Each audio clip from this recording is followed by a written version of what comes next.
pleased to share I am very pleased to share some of the ideas that I have developed for the last, 30, 40 years regarding food security, sustainable food systems, and generally speaking, agroecology and some other fields that I have been working as Dr. Hassat mentioned.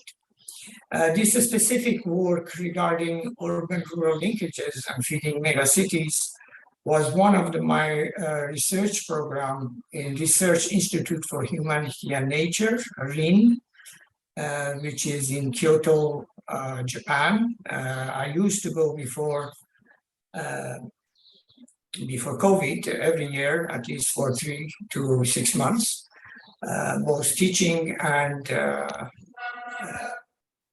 continuing the research field. So I want to thank my colleagues in RIHN, particularly Professor Abikinishi, who has been one of my long-term collaborators since the creation of a globally important agriculture heritage system program or partnership, which we launched it in 2002. I'm not getting involved in that one.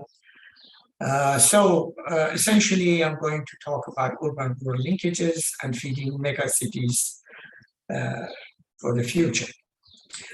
Outline of my presentation would be essentially first looking at global resource availability to address food security in an urbanized world. Then we will look at sustainability of agriculture and food systems for feeding the world now and in the future. The third point would be food and nutrition security for megacities and urbanized world.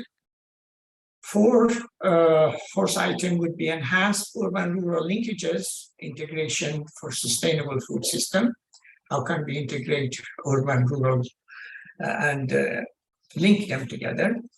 And innovative tools for crowdsourcing to achieve a sustainable food system. So these are the 5 topics that I'm going to talk. The first, let's look at the planet, which is under pressure. Of course, we all know many different pressures. The biggest one is biodiversity loss and problem with nitrogen cycle. And of course, other problems which are becoming more and more important, more and more visible.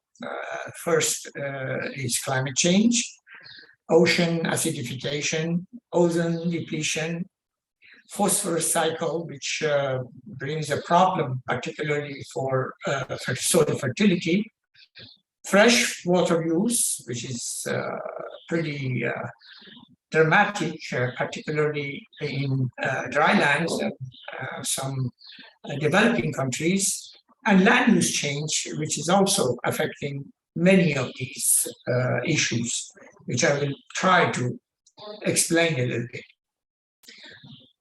From the point of resource availability, we did, when I was Director of Land and Water Division in Food and Agriculture Organization of United Nations in FAO in Rome, in 2011, we published a big study. It took us about 10 years to finish that study. State of the world land and water resources. From that, one of the major sort of conclusions was what was the land and water availability in high-income countries and what is the availability in low-income countries. Interestingly, average per capita of land and water resources, it's much higher in high-income countries like Europe, like United States, like Canada, Australia, and many other high-income countries than the low-income countries like Africa, Latin America, and some Asian countries. Then we looked at global land use, looking at relative share of land area of countries in major land use. For example, the urban area is 0.5%, as you see the black point. Cultivated area are 11.7%. Forest areas are 31.5%. Pasture meadows area 25.7%, and other lands, which bare lands and other desert land, etc., is 30%. This is one of the conclusions of that state of the world land and water resources. Global land use for food production, we concentrated on that, looking at the surface of the earth. We know we have about 71% ocean and 29% land. And out of this land, 71% are habitable land, 10% are glaciers, and 19% barren lands.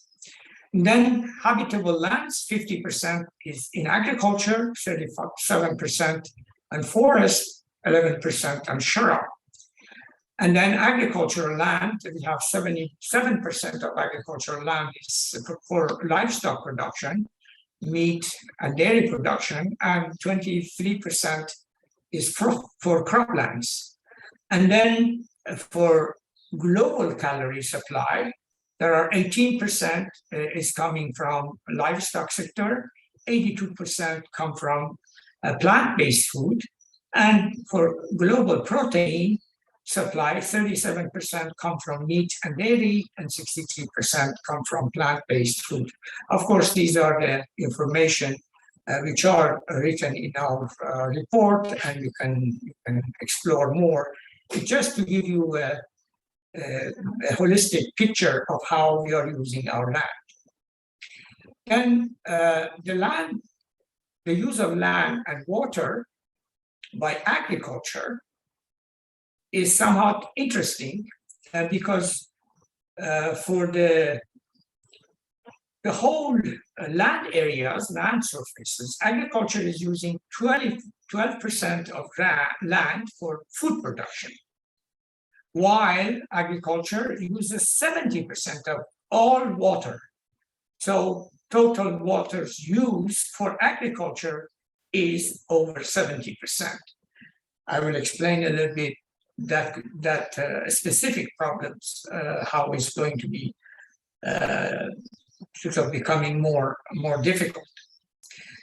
And of course, agriculture in the last 50 years has been doing good.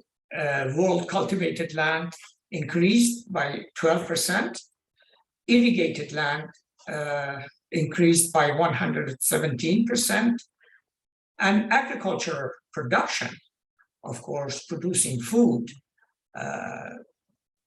200% more. So it means in last 50 years, we tripled the production of food. However, the current food system has some shortcomings that I'm going to explain.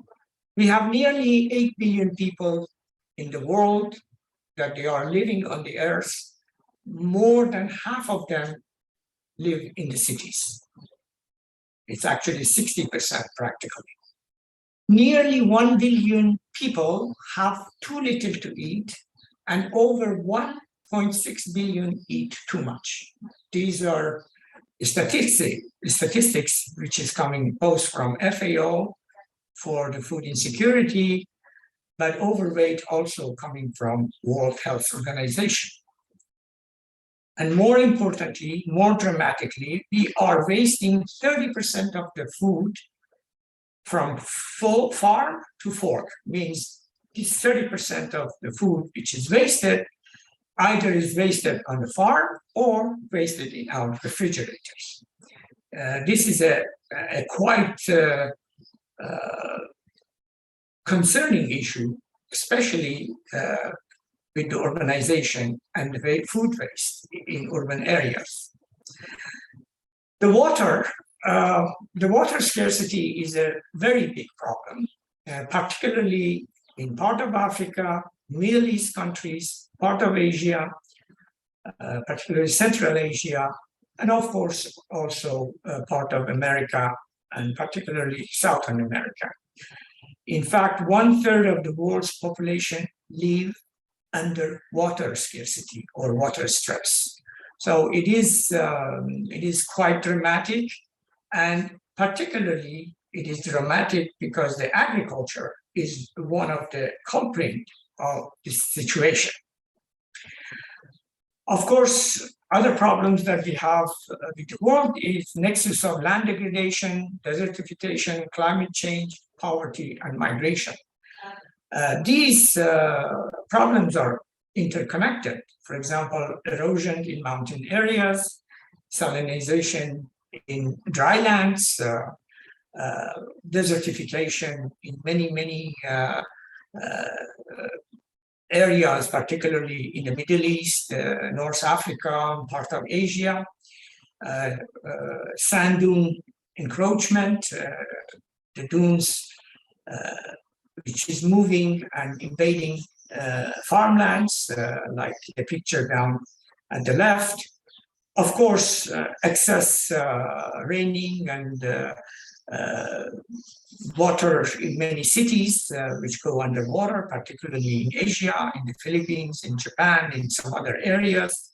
We have witnessed in several occasions, including the last 10, 15 years, the cities are going underwater for several weeks, several months. And of course, desertification, and this is a picture I took from my own country, desertification and migration.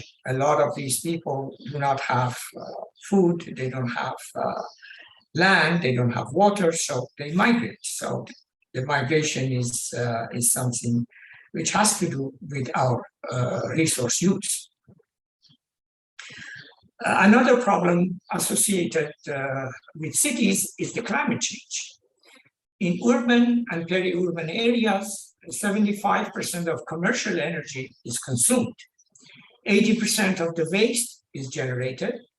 60% of greenhouse gas emissions, which cause global climate change, is emanated from the cities. Sea level rise threatens this disappearance of small island states.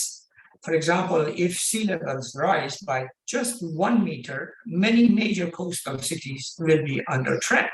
Buenos Aires, Rio de Janeiro, Los Angeles, New York, Lagos, Alexandria, Mumbai, Calcutta, Shanghai, Tokyo, etc. So there are many cities which are threatened by sea level rise. I'm not talking about the small islands, which is of course already many of them under threat and underwater.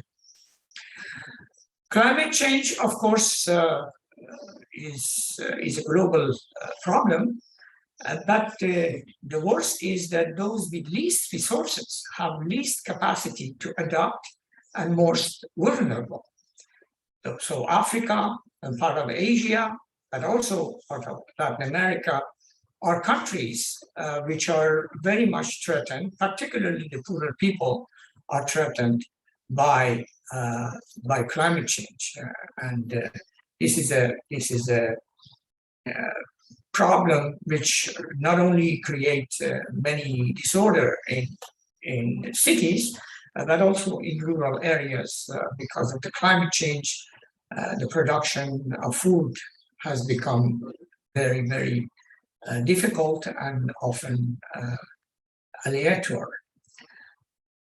And of course, with the population growth, we will have more problems, particularly in Africa.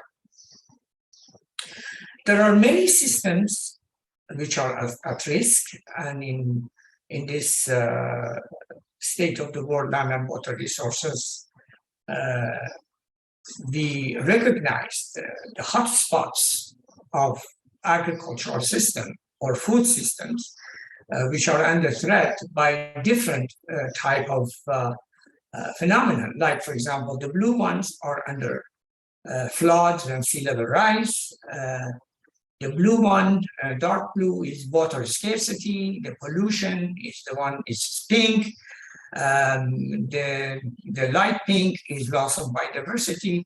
Of course, you have possibility of looking at this this state of the world land and water resources. It's already online, and you can use it. And I don't want to get involved inside all these systems at risk. But if you see, mostly in Asia, particularly Southern Asia and Eastern Asia, but also in North Africa and some of the Southern Africa countries, there are a lot of systems which are at risk. This, for example, land and water scarcity in Southern and Eastern Asia with high population density is a very, very big problem. India, part of China, Central America, Central Asia, and some other countries. Another very big problem in agriculture is that 40% of food is produced with groundwater use, particularly in some dry lands, particularly in North Africa, in part of Asia, Central Asia, even in part of Latin America. So aquifer system that produce more than 40% of our food are vanishing. If you look at this picture, the pink, light pink, is natural groundwater recharge rate, and the water which is produced and actually extracted by wheels, particularly powerful water system that extracts water from this underground water, is really making trouble. So our food security, which is depending on groundwater, is really under threat. And this is a very big problem, which is upcoming. It depends on the area which we are looking. For example, in my country, many areas is no longer possible to cultivate because most of the water was coming from underground water, and also that water has disappeared. Unique agricultural heritage systems are also at risk for various reasons, particularly climate change, but also migration and other reasons, urbanization. This is one of the most fantastic agricultural heritage system which I discovered in China, but also in the Philippines. This has been made, handmade by a generation of people. Beautiful terraces, fantastic irrigation system, good knowledge of management, etc. Now it's being abundant, including all the rice varieties, food items, trees, etc. All of them have been abundant, and many of them are disappearing. So that's the reason why I was really worried during the time I was the task manager of Agenda 21, looking at the sustainability of agriculture around the world.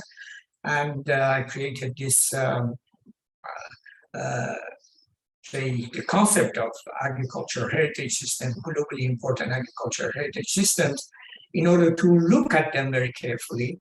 It is very similar to UNESCO's World Heritage, but it is more related to agriculture and food system, and trying to identify and label them and try to set up a dynamic conservation action plan.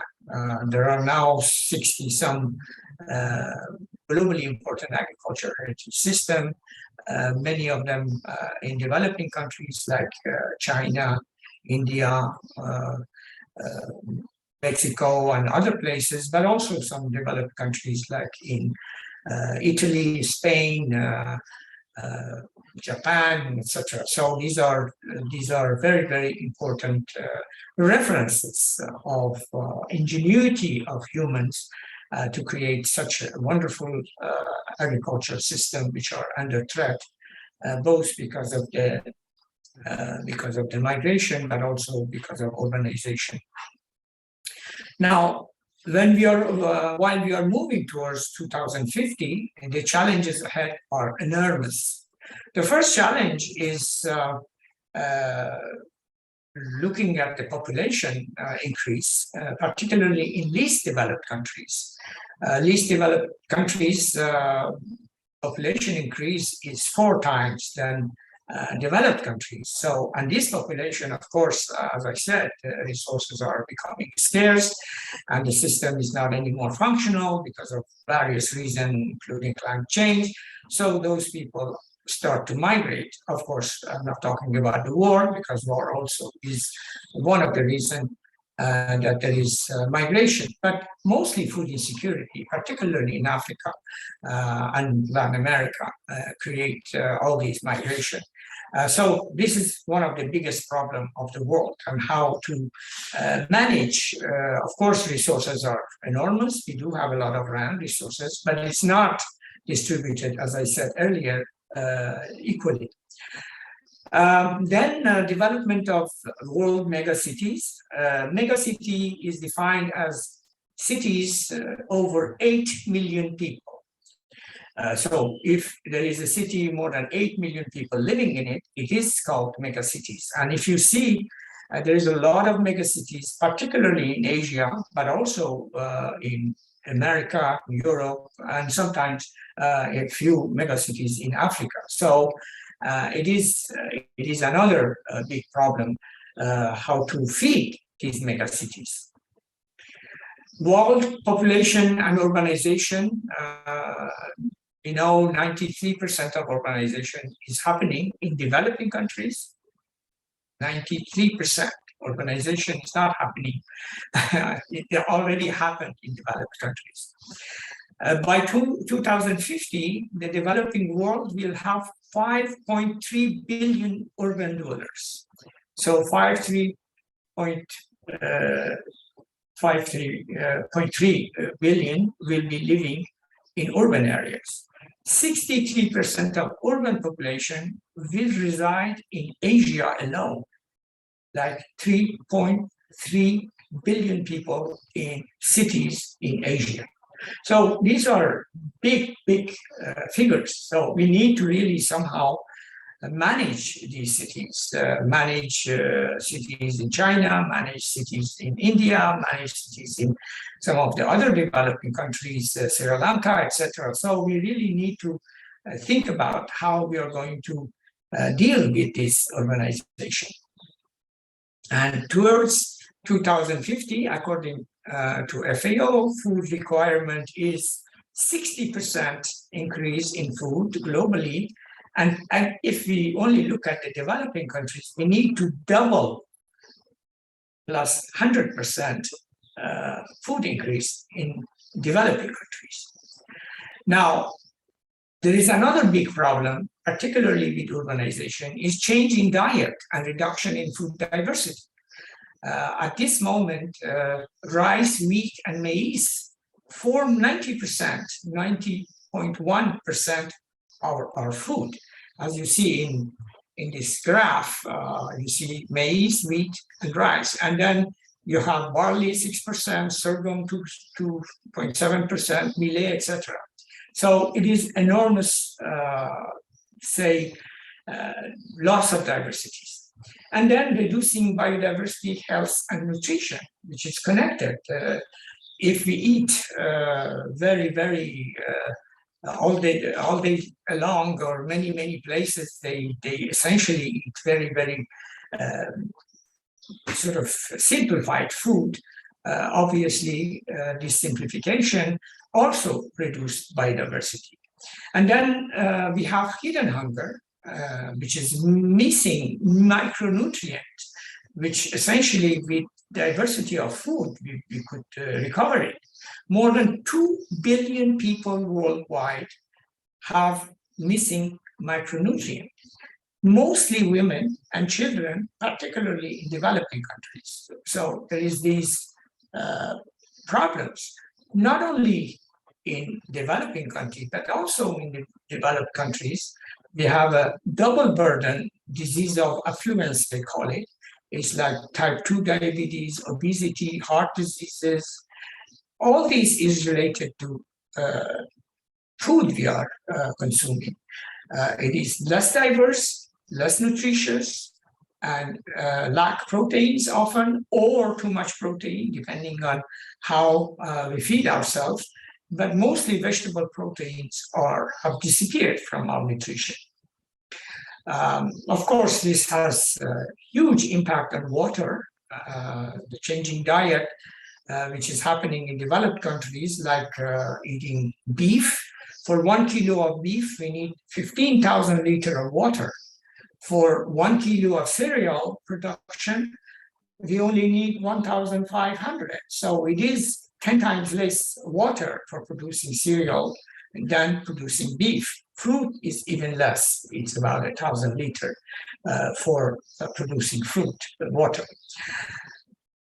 Public health issues is somehow schematic, showing a little bit what is happening around the world. Global prevalence of obesity continued to rise, over 2 billion in 2020, triple since 1975, referencing World Health Organization's statistics. Like in China, more meat they are eating, oil, a lot of oil in diet, they are overweight to 25%. In Japan, which is one of the healthiest food countries, the obesity is still increased by 20%.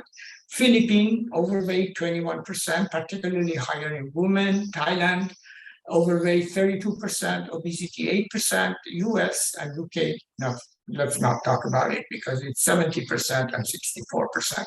And these are some of the pictures just to show how things are happening in different places, in different countries. I give you examples of food consumptions. For example, in Australia, this is a family of 4 with the kind of food they buy in 1 week, and they pay $376. In United States, here, this is also a family of 4, and this is the kind of food they eat, and it costs $342. It's pizza, a lot of meat, a lot of other things, particularly packaged food.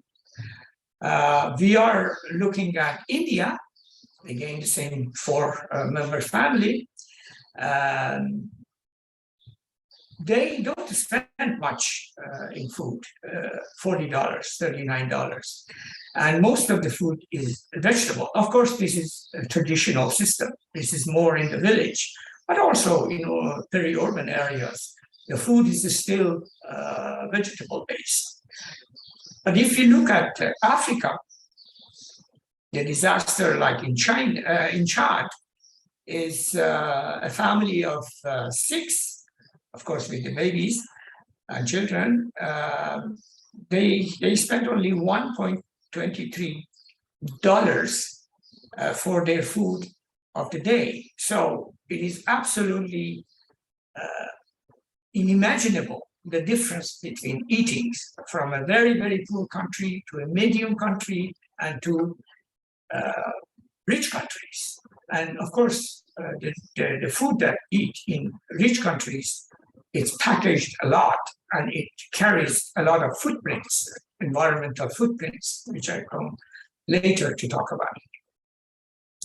So sustainability of our food system, particularly in urban areas, while more than half of the world population living in the cities and majority of economic activity in the cities, efforts for sustainability will be won or lost in the world's cities, where city design and citizen awareness can improve food security and reduce food waste and reduce ecological footprint. So it is very, very important to look at how cities are behaving, citizen and city dweller are behaving, particularly if you want to look at the impact on environment and climate change.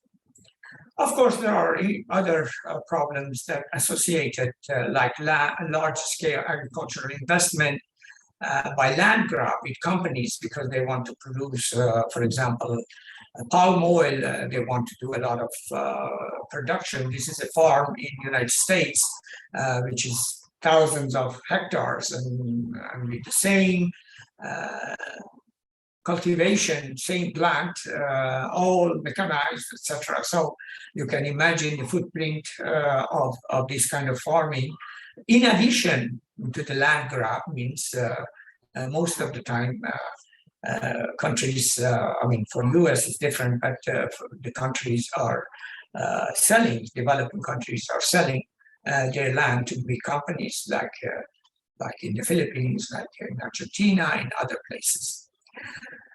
Deforestation is another problem related to the world sort of food system, and particularly production of palm oil.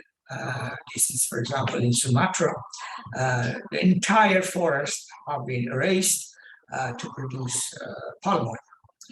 Now, these are some of the backgrounds that I discussed.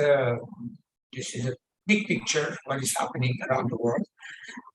And now I will concentrate on development policies, which in general, and particularly in developing countries, to continue to favor industrial and service sector development versus agriculture and rural sector development. If you look at the budgets of the countries allocated to agriculture and allocated to industrial sector, they are incomparable, particularly in developing countries. Developing countries spend 3/4 of their resources for continuing industrialization and urbanization. Urban development versus rural development. Many developing countries, most of the resources, thinking and everything goes for urban development. And within agricultural sector, the prime lands and high potential areas versus low potential areas. So whatever land is high potential, most of the investment goes there, for example, the irrigation system, etc. Land and irrigation development versus land rehabilitation and water conservation. It's mostly how to use resources to develop, rather than how to save resources and try to rehabilitate. Irrigated agriculture, which is water consuming, versus rainfed agriculture, which existed in many countries, including dryland countries. Rainfed agriculture practically is disappearing, and all the lands are becoming irrigated. But of course, this irrigation needs water, and the water needs infrastructure, and of course, the source of water is always limited. Irrigation intensity versus water productivity and water management. The management of many irrigation systems is terrible, particularly in developing countries. They create intensive irrigation system, but then the maintenance is very bad, very poor. The water is wasted. The moment that they should water the plants is not a good timing. It's in the middle of, for example, a day in the summer, and most of the water is evaporated, etc. So it is quite alarming. Single crop production versus total farm productivity. Our agriculture has been essentially very multi-cropping.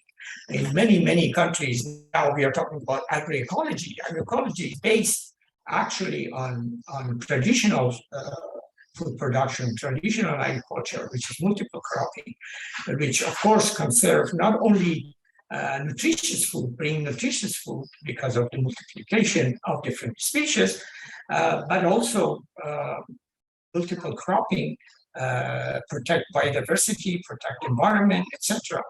And unfortunately, single crop production versus total farm productivity is more, fashion. Export crops versus food crops and local crops. That's another story. which is, of course, increasing enormously now in Europe. In many supermarkets, you can buy the kind of food which are produced in India, in Philippines, in everywhere, in Argentina, etc. So export crop is becoming the purpose of many countries, and the local food and local crops are neglected. The challenges ahead require a paradigm shift in development policies to address food security and poverty, both in rural and urban areas, while sustaining natural resource base and human dignity, because it's very interrelated. Sustainability of natural resources with the problems of migration, with problems of poverty in developing countries has to be tackled altogether. So this is about evolution of sustainability. What is sustainability? Of course, sustainability from 1992, since I was the task manager of Agenda 21 on Millennium Development Goal, we designed that sustainability is based in environment, economy, and culture and society. That is sustainability. And recently, in 2015, partly thanks to also agricultural heritage, globally important agricultural heritage systems, we pushed the culture to become a part, particularly food culture and food heritage to become a part of the sustainability, because its impact, the food culture has a huge impact on health of people and the way people are actually preserving environment. So the values, tradition, behaviors, relation also was included since the Sustainable Development Goals in 2015.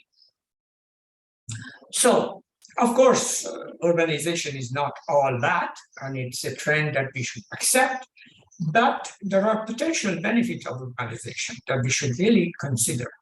Cities and towns are responsible for over 80% of GNP worldwide, gross national product. So much of the economy is based on cities. Of course, there we can reduce energy demand by concentrating on transport, housing, IT, etc. So we can actually reduce energy demand, because for the moment there's a lot of energy base in the cities. Provide economies of scale for health, welfare, and education system. Those are some of the areas which have not been particularly worked on in developing countries. We have a lot of problems with health, as I said, and welfare.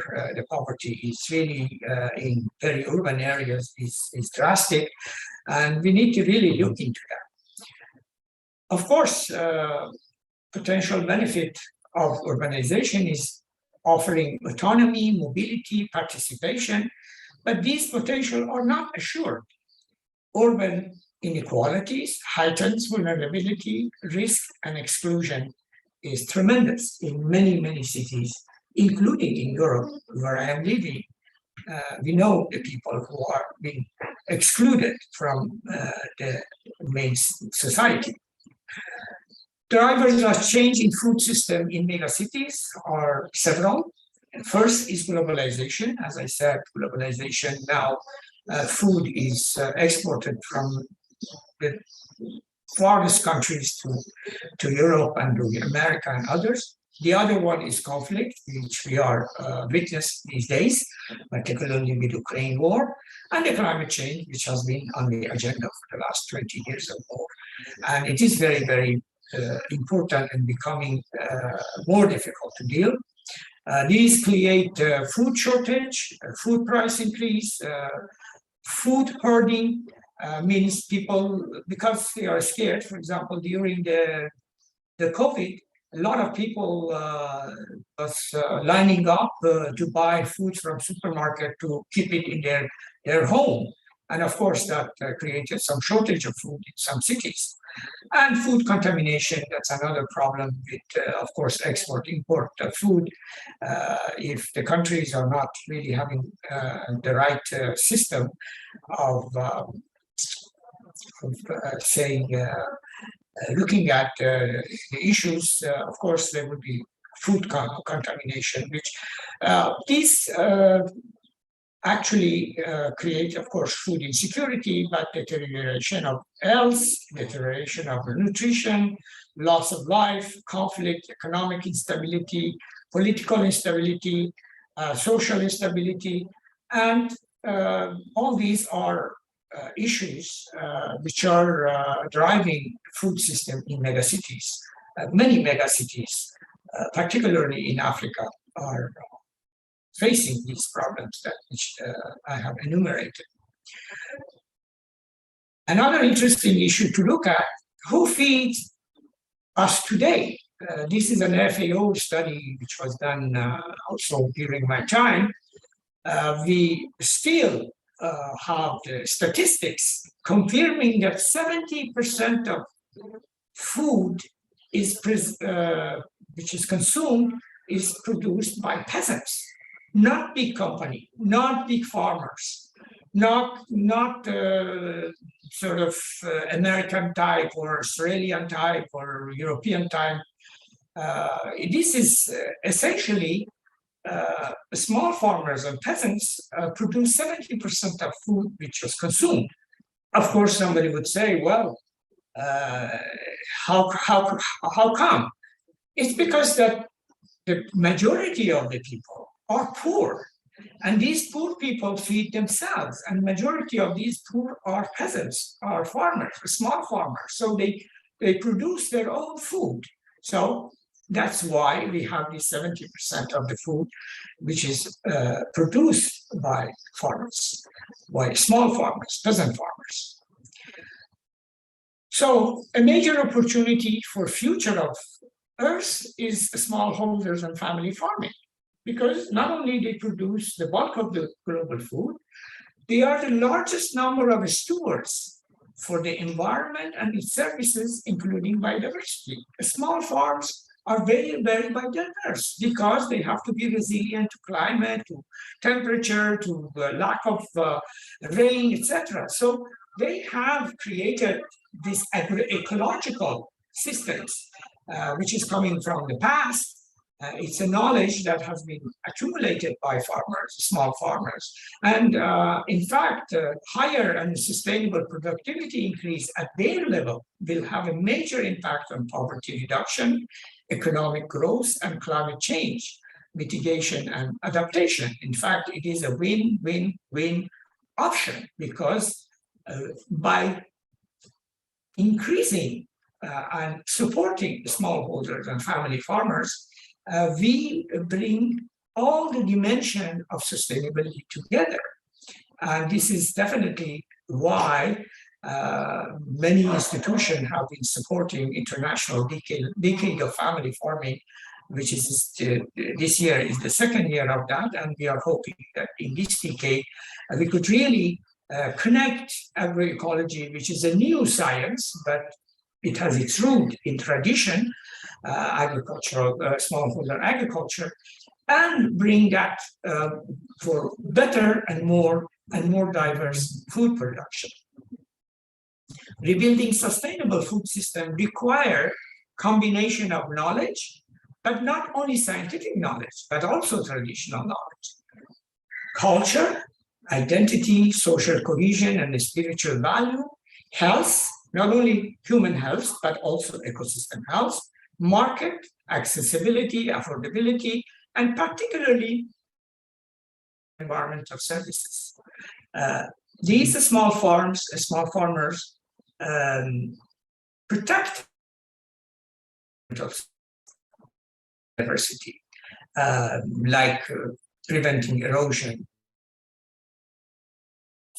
Other issues that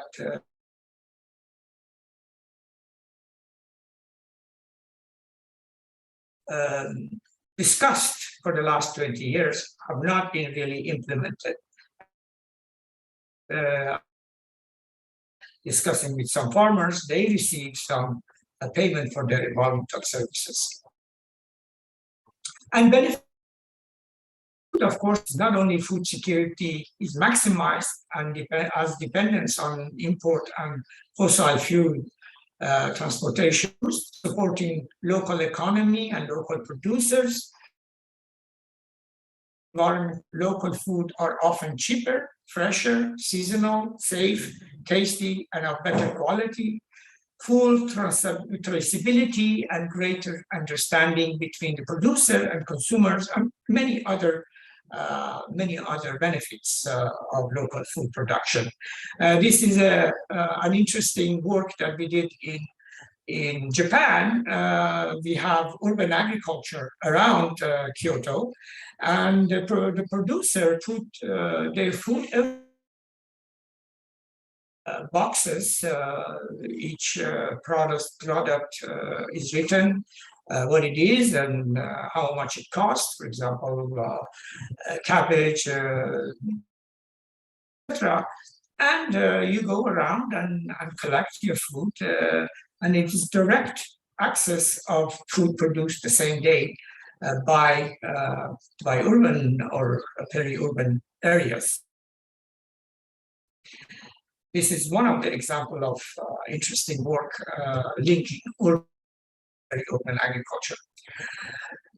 Way to link food producer and consumer is the biggest issue and most important to avoid food empires because they handle mostly foods which are produced in very intensive agriculture and bypass them through farmers market. Farmers market is very, very important. Unfortunately, in some countries, particularly in European countries, there is more and more farmers market. But in developing countries, many farmers markets are disappearing.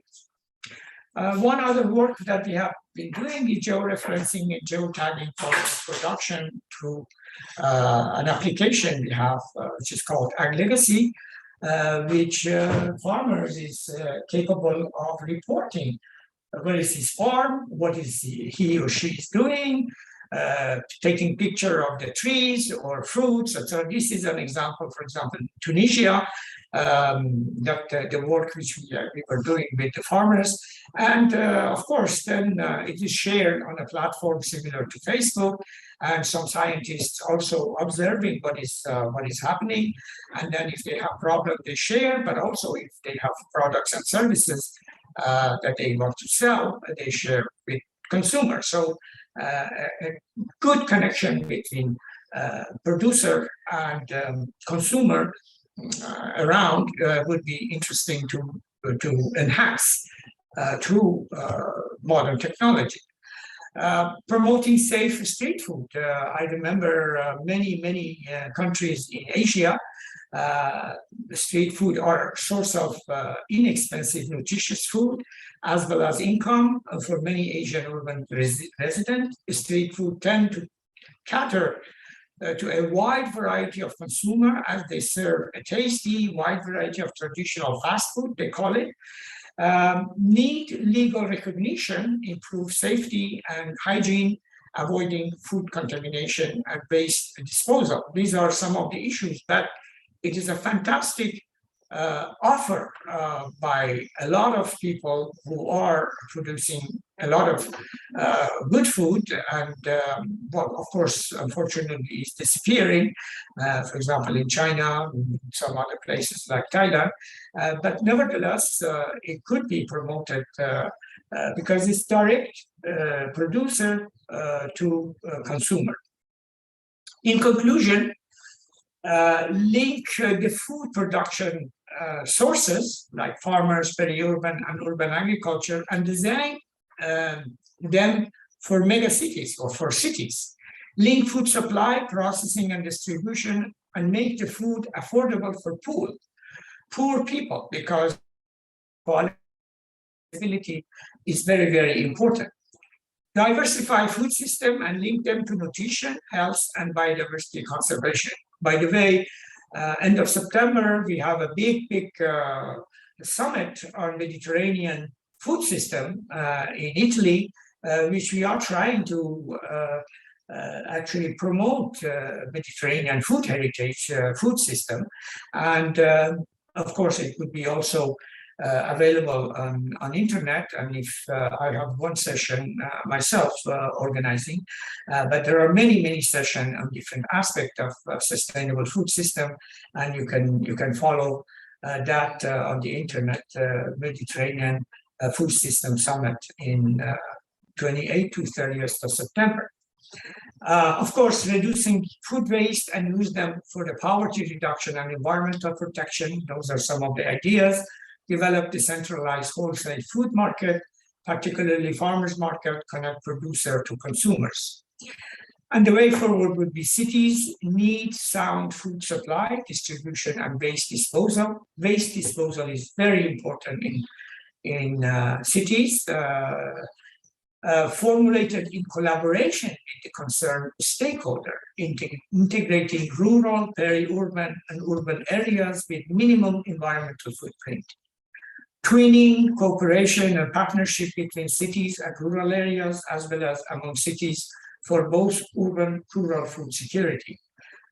Cooperation between northern and southern, and south-south cooperation for developing linkage between urban and rural. And of course, designing eco-cities for people brings urban and rural together through their food culture, as I said, food heritage, use renewable energy resources with least pollution, solar energy, wind energy, electric energy, bioenergy, etc. Recycle and purify water, prevent pollution and reduce waste, recycle, reuse, and compost municipal waste, protect and support biodiversity through food diversity, because food diversity is the source of biodiversity conservation. Promote urban gardens and farmers market, as I said, design zoning and recreational areas for sustainable production and consumption. Thank you very much. It was a little bit longer than what I thought, but this is my presentation. Thank you. Thank you, sir. You have completed this within 1 hour. Okay. Yeah, it is well on time, even 2 minutes before. Any question, I would be happy to answer. Yes, sir. You please close this presentation slides. Okay. And then we will invite, we are inviting now the audience to please come forward and ask the questions. If somebody is to comment something, can also do that. The question can also be written in the chat window, no problem.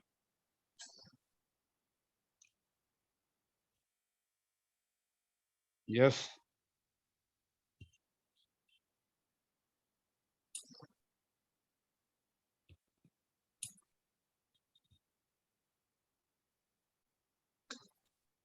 I guess there is no question.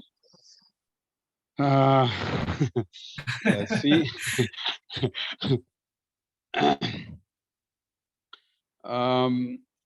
Sir, if you can give some comment about, because most of our audience come from Ukraine, and you know the situation in Ukraine these days. So Yeah. if you light something, throw some light on this in relation to your lecture, yes, the contents of your lecture. Definitely. Many European cities, particularly, for example, Italy, but also other countries, have benefited from Ukrainian food production. Ukraine is a very, very fertile country, a lot of land, particularly very fertile land. And they have been producing a lot of cereals and other products. And this has been, of course, exported to many, many countries, particularly in Europe. And of course, with the war and the problems that we have, this is a major problem. Additionally, of course, the energy consumption and energy requirement of many cities, particularly in Europe, again, makes the situation much more difficult, both for Ukraine, but also for the countries who are in relation and in exchange of food items and with Ukraine. So this is one of the issues I just mentioned. War is one of the issues that create food insecurity, hunger, and particularly in the countries which are interdependent of food production of other countries. And Italy has particular issues because they not only they have problem with energy supply, but also with food supply. And of course, it is becoming more expensive, the food. So again, local food would be something very important. Fortunately, Italy is still one of the countries which are producing the major food items in Italy. Still, we have a lot of family farming, smallholder producers, but it's not the case for all Europe. So, of course, this problem creates a lot of shortages in urban areas, particularly Ukraine itself. But I don't want to get really involved in this very, very hot issues these days. Because I know not much. I don't know much about the background of course, we know war is always horrible. I never understood why wars are happening, because mostly it's the ideas coming from people or individuals. It's not a decision which is sort of shared by the population of the country, whether it is the country who is attacking or the country who's receiving these attacks. People are surprised by these things, but anyway, I don't want to get involved in that. But it is a catastrophic situation for food system, and of course, the increase of prices, etc., is one of the impacts of that. Not only in food area, but also in other urban utilities. Yeah. I read some of the comments. Thank you. Yes, sir. I think one question is also there for you. Yeah. Well, do European government understand the threat of creating a major monopoly on the grain market in the event of Russia's victory over Ukraine? Of course, that's what I mentioned. Ukraine is one of the biggest producers, and most of it is exported to Europe. Obviously, well, let's hope the war ceases as soon as possible, and at least Ukraine win. And I'm sure, and I'm hoping that it will win, because war in this era, it doesn't make any sense for anybody, neither attacker or attacked. So I hope something will happen and somebody would stop it, either by force or by negotiation. But it is really a problem. Yeah.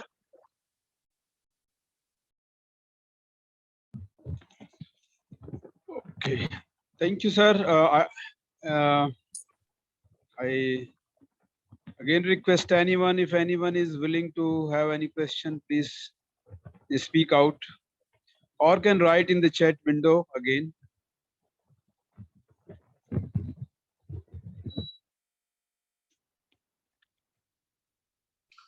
Okay. Okay. Yes, Thank sir. you very much. Thank you for audience. Thank you for listening.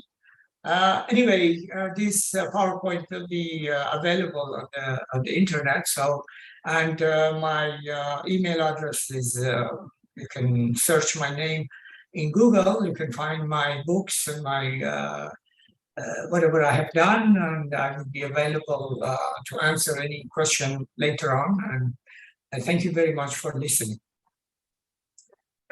Thank you, sir, for sparing a lot of time and then contributing this lecture series immensely through your interventions. So your details are already there on this lecture website, also on the lecture web page, and we will put your recorded video of this time, more than 1 hour, and also your presentation file. So we'll Thank put you. on and circulate it day after tomorrow among all the audience, including you. So thank you, sir, for your contribution and for your help and supporting it. Thank you again. Thank you. All the best for everybody, especially for Ukraine. Okay. Yeah, thank you.